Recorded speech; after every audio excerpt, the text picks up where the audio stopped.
नमस्कार। उनकी कलम मेरी आवाज़ में आप सभी का स्वागत है। आइए सुनते हैं कहानी उसका फैसला, जिसे लिखा है डॉक्टर शीतांशु भरद्वाज जी ने। आजादपुर की उस अनाज मिल में हर प्रकार का अनाज पीसा जाता है। अधिकांश चक्कियों पर अनाज पिसता है, एक चक्की पर मिर्च मसाले ही पीसे जाते हैं। उस समय लंच का समय चल रहा था। मिल के कारिंदे और मजदूरी करने वाली महिलाएं रोटी खाने के लिए गई हुई थीं। एक सरस्वती ही थी जो अब भी मन लगाकर काम करती आ रही थी। सूप से गेहूं फटकारती हुई सरस्वती अपने ही विचारों में खोई हुई थी। उसे अकेली देखकर लाला प्रसादी लाल उसी के पास चले आए। वे उसके आगे वही चारा डालने लगे। देख रही, तू यहाँ किसी किस्म की चिंता ना कर। पैसे की मैं तुझे कोई तंगी नहीं होने दूंगा। तू ओवर टाइम पर भी काम कर सकती है।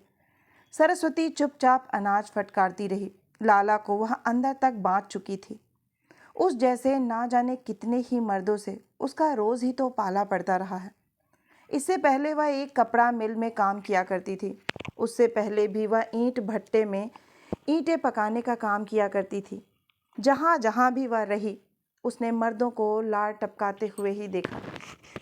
एक शाम मजदूरी थमाते समय भट्टे के मालिक दरियाव सिंह ने उसकी कलाई ही पकड़ ली थी। तू चाहे तो फालतू समय में भी काम कर सकती है, मैं तुझे मन माफक मजदूरी दे दिया करूंगा। ए बाबू साहब, अपना हाथ छुड़वा कर उसने उसके लिए दांत पीसे थे। आइंदा कभी हाथ पकड़ा तो जूती मारूंगी। हाँ, मैं मजदूरी करती हूँ, तन नहीं बेचा करती। भट्टा मालिक वहीं ठंडा पड़ गया था। भविष्य को लेकर वह आशंकित होने लगी थी। रात को उसने मौसी से पूछा था, क्यों मौसी, भेड़ियों के बीच अकेली भेड़ बच सकती है क्या? क्यों नहीं, मौसी बोली थी। कहते हैं ना कि मन चंगा तो कठौती में गंगा। आदमी का मन साफ होना चाहिए। लेकिन मौसी, वह बोली थी, औरत के लिए जब उसका रूप ही जी का जंजाल बन जाए तो। देख रही, अनुभवी मौसी उसे समझाने लगी थी। रूप का क्या है? ओ यूं कहे ना कि दुनिया में चाम नहीं, काम प्यारा हुआ करता है। काम को पूजा समझकर ही करना चाहिए। सरस्वती ने मौसी की वह सीख वहीं गांठ बांध ली थी। तब से वह सचमुच ही काम को पूजा समझकर ही किया करती है। लंच के समय में भी वह काम करती रहती है। लगातार 8-9 घंटे काम करना उसकी आदत में शुमार हो आया था। ये कूड़ा कचरा फेंकना नहीं, लाला उसके और भी करीब चले आए। ये मिर्च मसालों में काम आएगा। सरस्वती ने लाला को घूर कर देखा। वह फिर से गेहूं साफ करने लगी। तू कौन से साबुन से नहाती है री? लाला ने अपने पान सड़े दांत निपोड़ दिए। सच, तुझसे कैसी नशीली सुगंध उठा करती है। ए लाला, सरस्वती की मोटी मोटी आंखें उन्हें खाने को ही हो आई। अपनी जुबान को लगाम दे, जरा परे खिसक। जरा भी फालतू बात की तो जूती मारूंगी। हाँ। लाला को लगा जैसे उसके आगे उनकी दाल नहीं गल पाएगी। वे चुपचाप उधर से मिर्च मसाले की चक्की की ओर चल दिए। उन्होंने मशीन के मुंह में कूड़ा करकट डाल दिया। वह भी मसाले के साथ पिसने लगा। गेहूं के साथ घुन कैसे पिसते होंगे? काम करती हुई सरस्वती इसी पर सोचने लगी। ऐसे में उसे अपना अतीत याद आने लगा। कितना कड़वा जीवन जीती रही है वह। माँ बाप के बिना जांचे परखे ही उसे एक शराबी के खूंटे में बांध दिया गया था। माँ बाप ने सरस्वती की पढ़ाई तीसरी जमात से ही छुड़वा दी थी। बापू ना जाने कब से उसके लिए लड़का ढूंढता आ रहा था। समीप के गांव का किशन अच्छा खाता पिता किसान था। बापू ने उसी के बेटे जम्मन से उसका रिश्ता पक्का कर दिया था। माँ ने आशंका जतलाई थी, सुना है किशनुआ का छोरा निकम्मा और आवारा है। अभी लौंडा ही है ना, बापू बोला था। ब्याह शादी के बाद सब ठीक हो जाते हैं। जमन कुछ दूसरी ही मिट्टी का बना हुआ था। स्कूली दिनों से ही वह राजनीति करने लगा था। उसी ने उसकी पढ़ाई भी छुड़वा दी थी। गांव पंचायत में भी वह दखल रखता था। पंचों को तोड़ने फोड़ने में उसे महारत ही हासिल थी।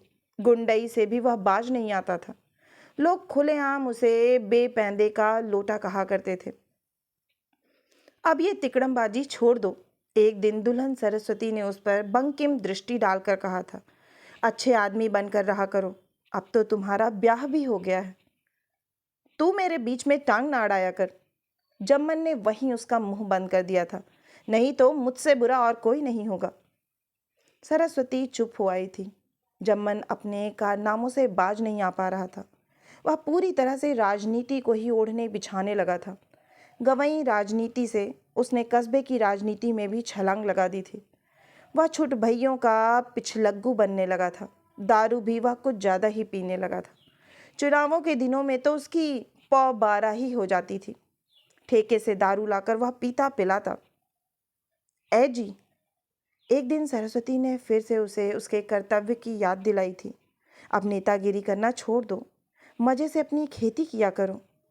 तू गंवार औरत राजनीति का स्वाद क्या जाने। उल्टा वह उसी पर बिफर उठा था। जिसे एक बार यह चस्का लग जाता है वह छूटता ही नहीं। खेती बाड़ी को तू संभाल, मुझे तो तू इसी की खेती करने दे। जब मन में एक से एक ऐब घर करने लगे थे, किसी के साथ सरस्वती का हंसना बोलना उसे फूटी आंख भी नहीं सुहाता था। वह व्यर्थ में ही उसके चरित्र पर शक सुबह करने लगता। दारू के नशे को वह उस पर उतारने लगता। जब तब बिना बात ही वह उसकी धुनाई कर डालता। माँ, एक दिन मायके आकर वह माँ को अपने दुखड़े सुनाने लगी थी। मुझे तो तुम लोगों ने जीते जी ही नरक कुंड में ढकेल दिया है। ये सब तेरे बापू की करतूत है। माँ उसे धैर्य बंधाने लगी थी। सह सकती है तो सहती चल, सहे का फल भी मीठा हो। बापू को भी तो उस रिश्ते का पछतावा हुआ था। वह हाथ मलता हुआ बड़बड़ा दिया था। अब पछताए क्या होत है, जब चिड़िया चुग गई खेत। सरस्वती फिर से ससुराल चली आई थी। सास ससुर भी तो बेटे को नहीं सुधार पा रहे थे। एक दिन सास उससे बोली थी, देख बहू, तुझ पर क्या बीत रही है मैं सब जानती हूँ। तू अगर अपना भला करना चाहे तो कर सकती है। जब जम्मन का दुर्व्यवहार असह्य होने लगा तो एक दिन सरस्वती फिर से मायके चली आई थी। वहाँ उन दिनों दिल्ली से उसकी मौसी भी आई हुई थी। मौसी का हाथ उसके कंधे पर आ लगा था। तू मेरे साथ चलेगी? लेकिन ये कोई काम काज भी तो नहीं जानती। माँ का चिंतित स्वर था। समय सब कुछ करवा देता है जीजी, मौसी बोली थी। मैं ही पहले क्या काम जानती थी। आज मैं 3,000 रुपये माहवारी ले रही हूँ। शहरों में काम की कोई कमी नहीं होती। सरस्वती की मौसी घड़ियों के कारखाने में काम किया करती थी। वह उसी के साथ शहर आ गई थी। मौसी भी तो उसके पति के द्वारा छोड़ी गई थी। दोनों एक साथ ही रहने लगी थीं। राणा प्रताप बाग की उस किराए की कोठरी में कभी कभी उसके मौसा आ जाया करते थे। वे वहाँ 10-15 मिनट ही रहा करते। मौसी उनकी मुट्ठी में कुछ रुपए थमा देती। एक दिन उसने पूछा था, मौसी, तूने अपना घर बार क्यों छोड़ा? अरे, मौसी ने सर्द आह भरी थी। तू डाल डाल तो मैं भी पात पात हूँ। अब तो मौसा जी सुधर गए होंगे।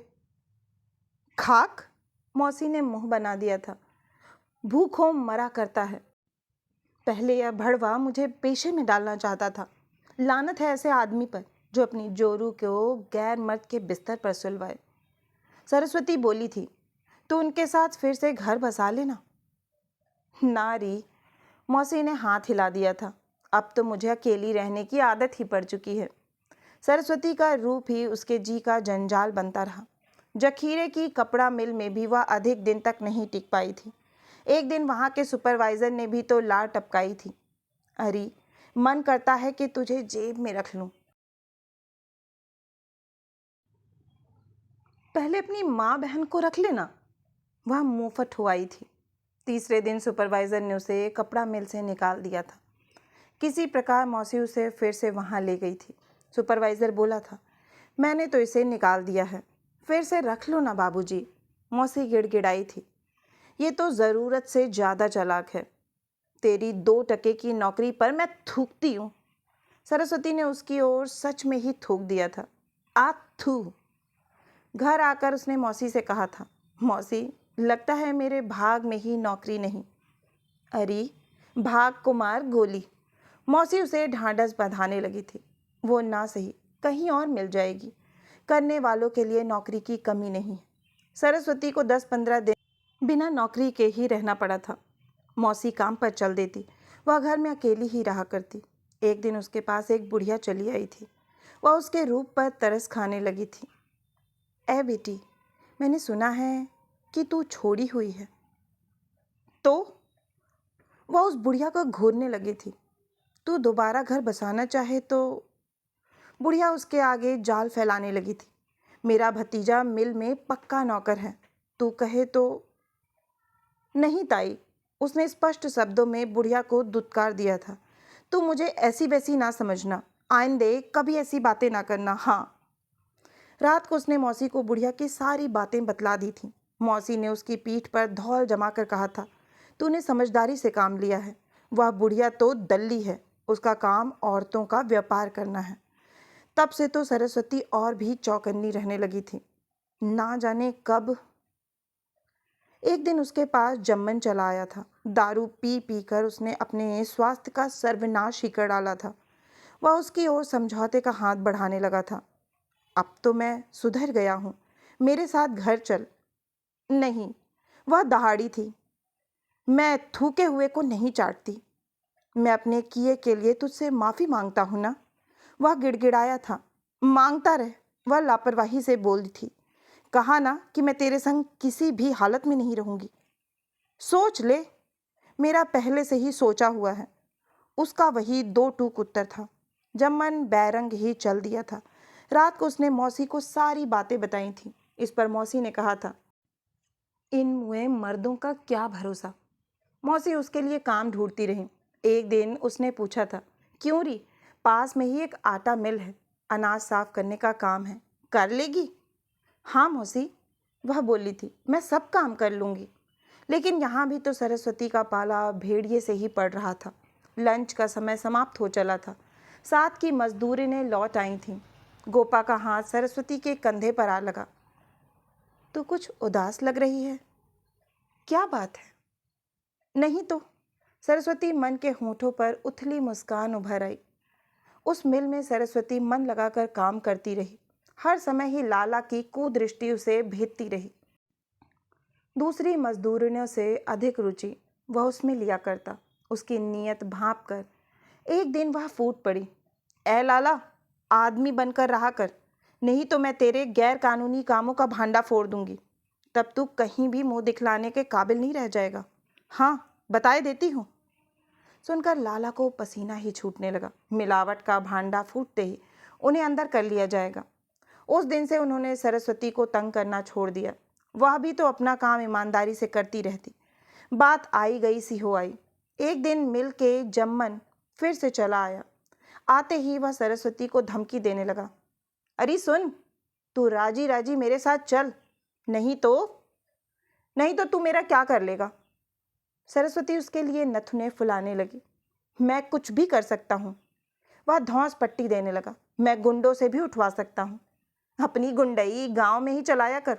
सरस्वती ने निर्भीक स्वर में कहा, कान खोल कर सुन ले, अब मेरा तेरा कोई संबंध नहीं रहा। मैं अपना जीवन आराम से काट लूंगी। साली, जम्मन ने सरेआम सरस्वती की चुटिया ही पकड़ ली। मुझे टेढ़ी अंगुली करना भी आता है। मैं तुझे। सरस्वती ने पूरा जोर लगाकर उसे एक और धकेल दिया। भड़ुए। अरे अरे, लाला भी वहीं आ पहुंचे। उन्होंने जम्मन से पूछा, हाँ जी, क्या बात है, तुम कौन हो? तेरा बाप। जम्मन क्रोध में उफन पड़ा। ए लाला, लाला ने उसे चिताया, जरा जुबान संभाल कर बात कर, नहीं तो मैं तेरी जुबान खींच लूंगा, समझे? लाला, मैं अपनी लुगाई लेने आया हूं। जम्मन कुछ ठंडा पड़ने लगा। इसमें मैं किसी का क्या कर रहा हूं? सरस्वती वहां तमाशा ही बनने लगी। जम्मन का वहां आना उसे अच्छा नहीं लग रहा था। वह तो उसके पीछे जैसे हाथ धोकर ही पड़ गया है। तभी उधर ना जाने किधर से उसकी मौसी चली आई। इससे उसे कुछ सहारा मिलने लगा। उसने आश्चर्य से पूछा, मौसी, तुम? हाँ, मौसी बोली, यह भड़ुआ पहले मेरे पास आया था ना। बोल, फिर क्या कहती है? जम्मन ने उसकी ओर प्रश्न दाग दिया। इस पर सरस्वती मौसी को देखने लगी। मौसी ने कहा, इसे अपना फैसला सुना देना, मैं इसके साथ नहीं रहना चाहती। सरस्वती ने अपना फैसला सुना दिया। इसका फैसला तो कोर्ट ही करेगा। जम्मन ने पांव पटक कर कहा, वो बात की बात है। सरस्वती ने गर्दन तान कर कहा, फिलहाल तो तू मेरी नजरों के सामने से दफा हो जा। लाला प्रसादी लाल का हाथ जमन के कंधे पर जा लगा। सुन लिया? यह दूसरी ही मिट्टी की बनी हुई है। अब तू अपना रास्ता नाप, फिर कभी इधर ना आना। होंठ चबाता हुआ जमन उधर से मुख्य सड़क की ओर मुड़ गया। अभी आप सुन रहे थे कहानी उसका फैसला। आशा है कि यह कहानी आपको बहुत ही पसंद आई होगी। अगर कहानी पसंद आई है तो मुझे प्रोत्साहित करने के लिए एक लाइक करें, अपनों के साथ ज़्यादा से ज़्यादा शेयर करें। नीचे कमेंट बॉक्स में कमेंट करके बताएं कि आपको कहानी कैसी लगी। और अगर आप इस परिवार का हिस्सा बनना चाहते हैं तो इस चैनल से जुड़ें और इसे सब्सक्राइब करना ना भूलें। और हाँ, नोटिफिकेशन बेल ज़रूर दबाएं, जिससे आगे आने वाली हर कहानियाँ आपको समय पर मिलती रहें। फिर मिलती हूँ एक नई कहानी या कविता के साथ। तब तक के लिए आप सभी का कहानी सुनने के लिए बहुत बहुत धन्यवाद।